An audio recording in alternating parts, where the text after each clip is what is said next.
That loss was a killer. The Phillies lose 2-1 to the Boston Red Sox, and we are now 0-5 in Aaron Nola'S last 5 starts. And of course, just to make it hurt even more, I bet on all of those 5 games. My mindset is, well, he's due now, right?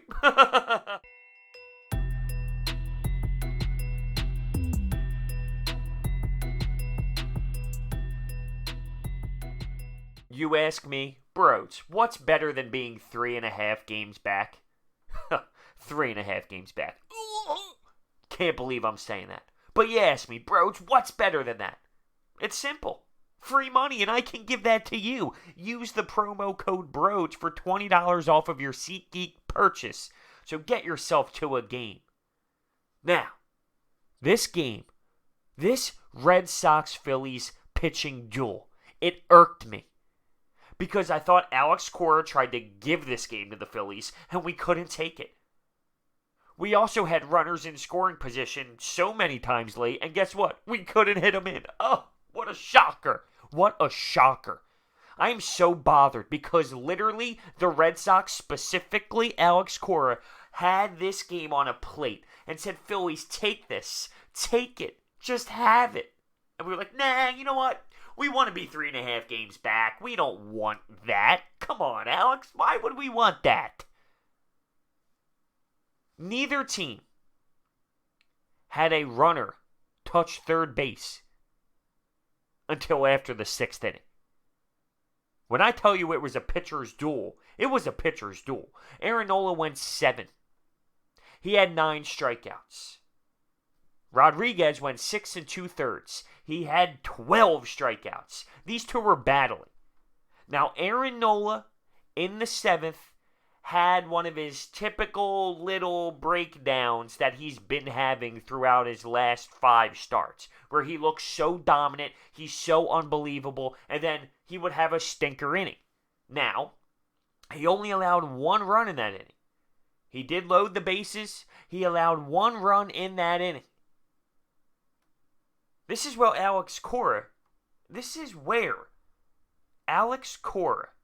made one of the weirdest decisions I've ever seen. And realistically, it might have to do with being in an NL game.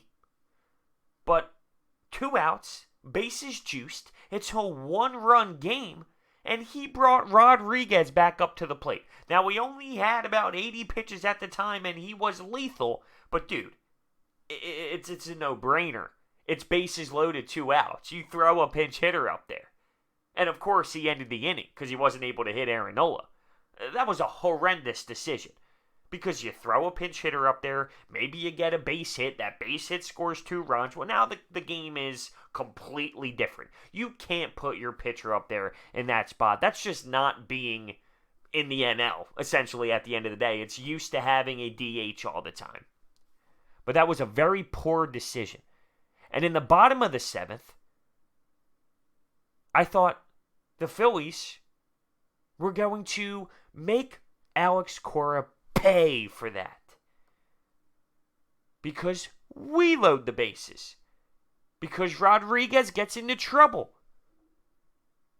He allowed Bryce Harper to get a hit to start off the inning. Cesar ends up getting a 2-out hit. We have 1st and 2nd. Adam Hazley gets hit by a pitch, and then he walks Michael Franco. He had such a horrendous pitch on a full count to Michael Franco that Michael Franco didn't even swing at it. That's how bad of a pitch it was. And that walked in the run.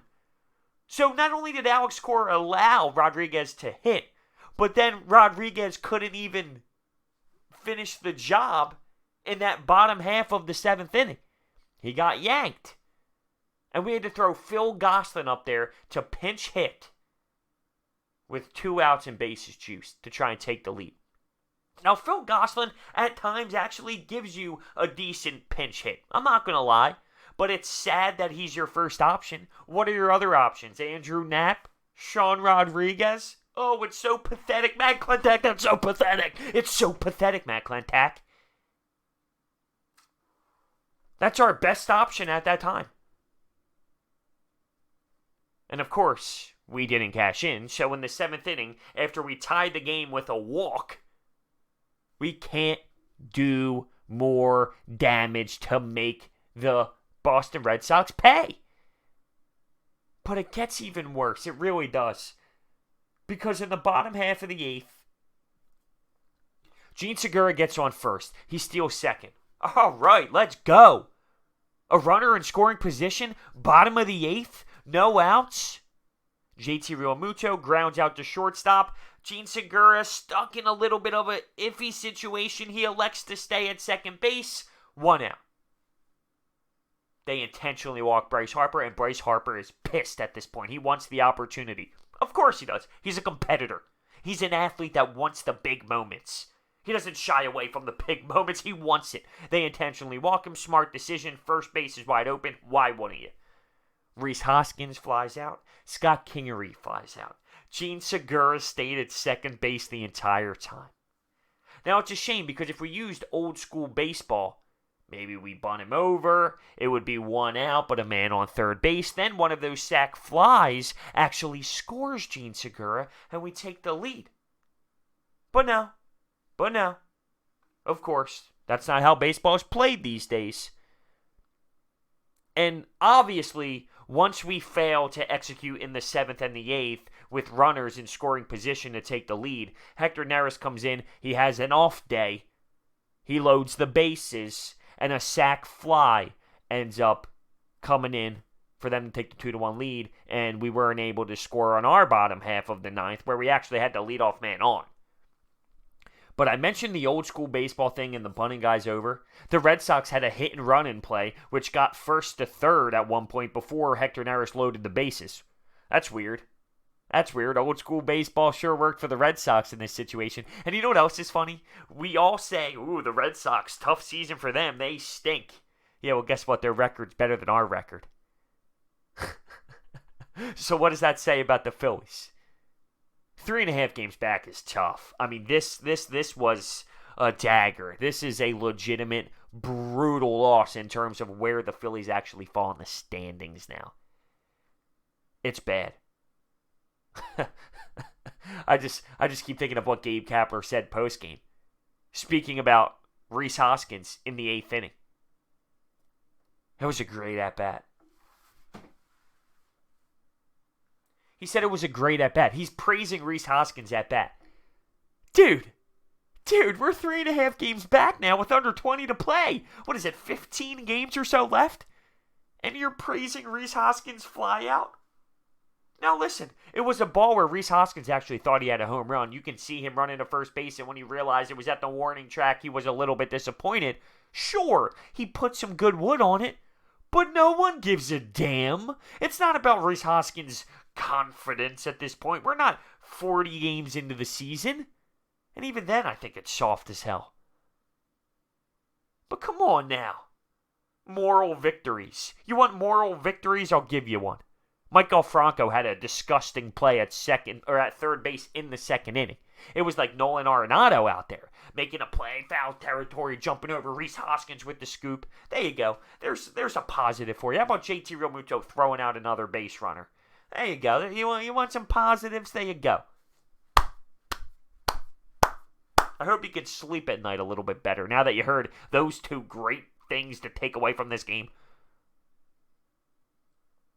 Tomorrow, Vargas is on the mound. It was supposed to be Vinny V, I believe, but then they switched it because they wanted Vinny V to pitch against the Braves since the Braves have seen Jason Vargas a lot. Overthinking. Just overthinking everything, in my opinion, at this point. This one sucks. I'm telling you, the Red Sox tried to lose this on purpose. And they had all the Red Sox fans, I don't know, fans, people in the area, I don't know. A lot of them there. Then you do the old joint Yankee suck chant. Yeah, come on. What are we doing? This loss is tough. We're behind the Mets. We got the Brewers in play. The Cubbies, who are destroying baseball teams, it seems. And oh yeah, just in case you forgot, 0-5 in the last 5 Aaron Nola starts. Not giving him run support. How? How is it to this degree? Well, let me know your thoughts. Let me know your thoughts down below on this one. This one's tough. This one is tough to swallow. There's no denying it. You had a pitcher's duel. You had your ace going up against one of their pitchers who, Rodriguez, listen, he's not Chris Sale. He's not Price of last year.